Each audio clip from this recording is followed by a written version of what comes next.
Good morning. My name is David. Welcome to week 46 of 52 churches in 52 weeks. This is a one-year spiritual march as we go to a different church each week. So we got plenty of space. Make sure to jump on in.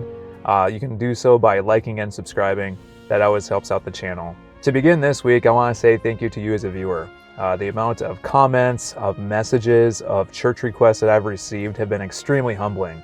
And to see the amount of genuine curiosity about this spiritual project, I can't say enough good things, so thank you very much. A few weeks ago, I had a church request from Daniel in the comments, who was curious about church in the military. For the U.S. Army, that has always been one I've been very curious about. I'm near Fort McCoy. This is a military base outside Sparta, Wisconsin. And I made a few phone calls to the religious support office to see if a civilian like me could walk in and experience a church service. I made the visit this past weekend. I'll share a little bit what happened inside and what I saw, and I'll be back in a moment with some insights.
After this visit, I have such a newfound appreciation for military chaplains. As a civilian walking in, I'm not Army, I don't have any military background myself, I just don't speak that language. But I still got the feeling and the sense for the vital role that military chaplains provide when it comes to the spiritual support for soldiers and their families. One thing I didn't really understand was just how much knowledge that they need to possess, because they're catering to all different types of denominations and all different types of faiths. You understand pretty quickly just how vital of a role a military chaplain will have to provide the spiritual support and the emotional well-being for military personnel for whatever that they're going through, whether it's during times of conflict or during times of peace. And I will say, when I got there, I explained my situation to the chaplain where, I like to go to different churches each week. I want to see how the Army did church. And her name was Chappie Amy, was her nickname. And she could have just ended it with a church service, answered a few of my questions. But no, she went further. She went the extra step for a stranger like me, just some guy just walking in. And she showed me where their chapels were. She gave me tours. She gave me a visit into their religious support office. And even as I was leaving, she was finding all kinds of materials and pamphlets and just all kinds of information for me to look into to understand this more. And so Chappie Amy, I appreciate the time that you took with me so much, and I learned so much from this very brief visit. Unlike other type of church services, this one requires you to drive up to a main gate where you're stopped by a security officer. So he asked if I could state my business, and I told him I was here to experience an Army church service. So I had to give him my driver's license. He ran a background check to make sure I was okay. That cleared. So I drove on in. For this visit, I had done a little bit of research for what service to attend. So I had picked the collective Protestant service.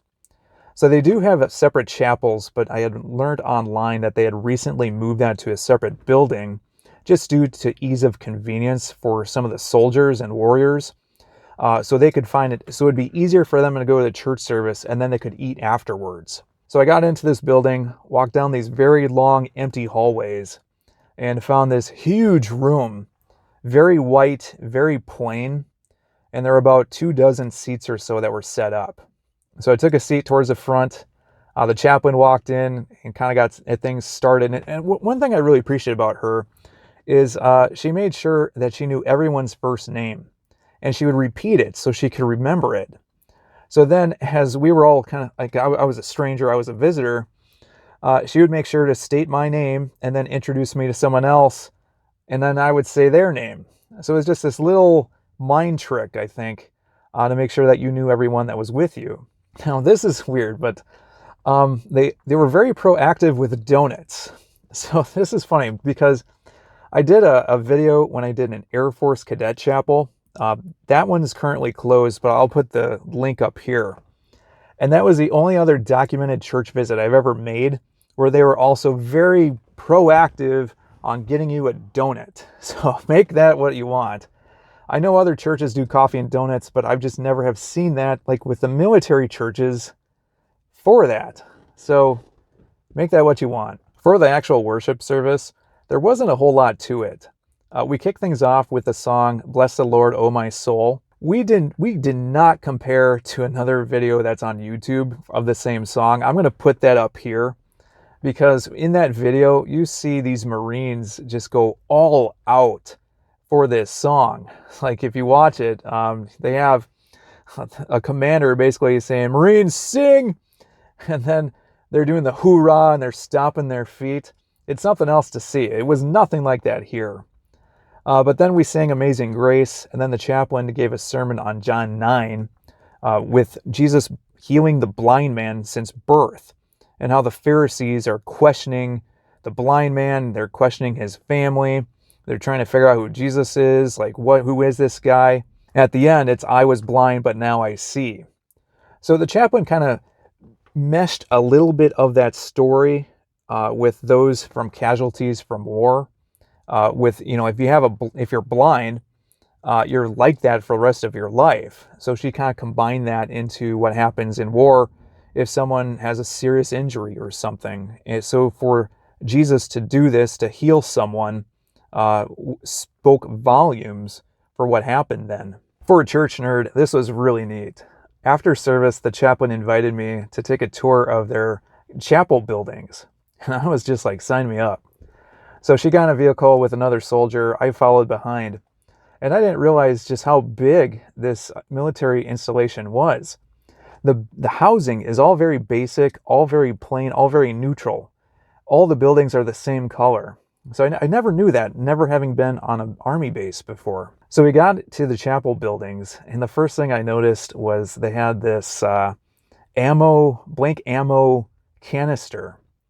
So typically, if anyone's going to chapel service, like they shouldn't be coming with a weapon. But if they did, I guess they have to empty their ammo inside this canister, which was so different. I've never seen that before. So we walked inside the chapel. The very first thing I noticed was the seating. So up front, they had the typical type of church seating. But in the back, you kind of see how the military kind of caters towards all different type of religions and faiths. So my understanding is on one side it was seating for Muslims, where the seating was facing towards the east. I think that's facing towards the Mecca. I don't understand other religions so much, so I may be wrong on that, but that's what I understood. Then the other section, it was focused more for Buddhism. And that's one of the interesting things with the military is they try and cater towards different type of denominations, different types of faiths, different types of religions. So like they'll have different services at different times, but a lot of these will be under the same roof. Also, we took a tour of their Catholic chapel. And this was interesting because they had statues of Jesus, they had statues of Mary, of Joseph, but then they also had one of a Native American, and I may be mispronouncing this, but I think it was Saint Kateri. My tour ended in their religious support office, and it was interesting. They have reading rooms, but the thing that caught my eye the most was they had this display of classic chaplain kits. So like you see the bag that in that green army type of color with a Bible in it. And then they also had all these instructions and items and checklists for what they needed to have. So I think on the checklist, they had candles, they had crosses, they had chalices. So it just makes me wonder, like with these kits, like what's the history with these chaplains, especially if there is war going on, the importance, the vital role that chaplains provide in the military to help serve those spiritual needs for soldiers. We're going to wrap it on that. Hope you enjoyed this week's visit into an Army church. And also, again, thank you very much to Chappie Amy for the opportunity to explore and ask a lot of questions about how the Army does church. For next week, I'm going to keep that a secret. So I'm going to try and get that video out as soon as possible when I make it. So stay tuned for that. Make sure to like and subscribe. But until next time, hope you have a good one.